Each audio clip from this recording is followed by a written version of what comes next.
Hi everyone, I am Shweta. I welcome you all on my YouTube channel Navya Classes.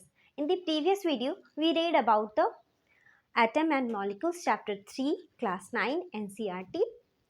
In the previous video, we see the what is atoms and the postulates given by the Anthony Lavoisier, which who have given law of conservation of mass, and Joseph Prost law of constant proportion. But in this video, we will see the Dalton's law. Sir Dalton ने क्या क्या कहा था atom के बारे में, और sir Dalton जो हैं सर एंटनी लेवेजियर जो उन्होंने दिया था और जोसेफ प्रॉस्ट ने दिया था उसको भी जस्टिफाई कर रहे हैं sir Dalton. Okay, now the first one is all matter is made of very टिनी particles called atoms. सारे जो मैटर्स के पार्टिकल्स हैं वो बहुत छोटे हैं, वेरी टीनी पार्टिकल्स हैं which couldn't be able to see by the naked eyes which participate in the chemical reaction. जो टीनी पार्टिकल्स हैं वो पार्टिसिपेट करते हैं केमिकल रिएक्शन में. The first one is the particles is very small. Okay, now the next one is the atoms are indivisible particles which cannot be created nor be destroyed in a chemical reaction. Atoms are indivisible particles. As we know, the atom is a unique part of anything. Okay, it means this is not possible to divide it one more time. This means this is indivisible particle. Atom is completely indivisible particle which cannot be created nor be destroyed in a chemical reaction. Anthony Lavoisier sir ने कहा था कि law of conservation. Law of conservation में क्या कहा रहा है, ना तो चीजें क्रिएट होगी ना तो चीजें डिस्ट्रॉय होगी. In the previous video what we observe in the chemical reaction, before the chemical reaction और after the chemical reaction weight is completely constant. It means we can conclude neither the created nor be destroyed in a chemical reaction. Okay, now the third one is the atoms of a given element are identical in mass and chemical properties.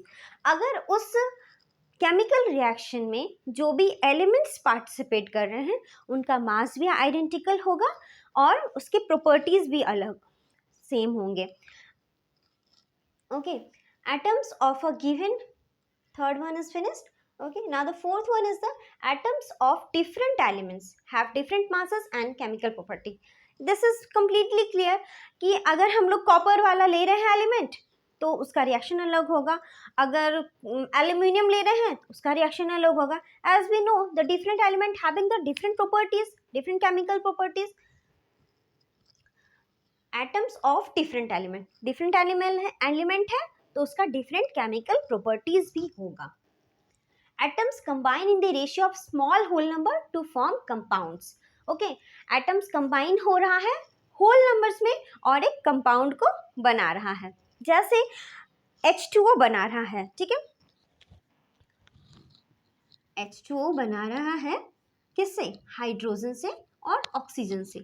तो here we get to know कि यहाँ पर hydrogen का कितना part है, 2 part है और oxygen का 1 पार्ट है. अगर यहाँ पर रिटर्न नहीं होता है this is completely understood, 1 is there. Okay, अगर हम लोग देख लिए कि एटम्स कंबाइन होता है रेशियो में, कैसे, होल नंबर में, और तब उसको कंपाउंड बनाता है.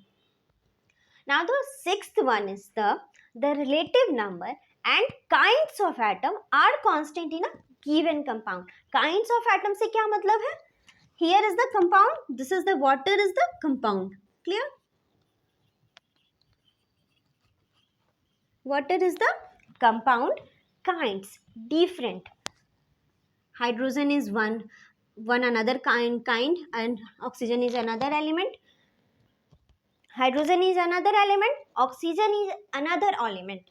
It means the relative number and kinds of atoms are constant in a given compound.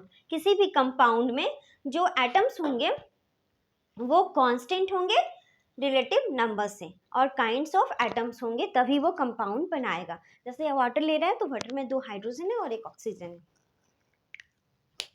और इसके जो प्रोपोर्शन है, यानी कि जोसेफ प्रॉस्ट ने दिया था कि लॉ ऑफ कांस्टेंट प्रोपोर्शन, तो हाइड्रोजन और ऑक्सीजन जो मिल के एक कंपाउंड बना रहा है तो उसमें उसका प्रोपोर्शन कितना होता है, हाइड्रोजन का प्रोपोर्शन 8 होता है और ऑक्सीजन का प्रोपोर्शन 1 होता है.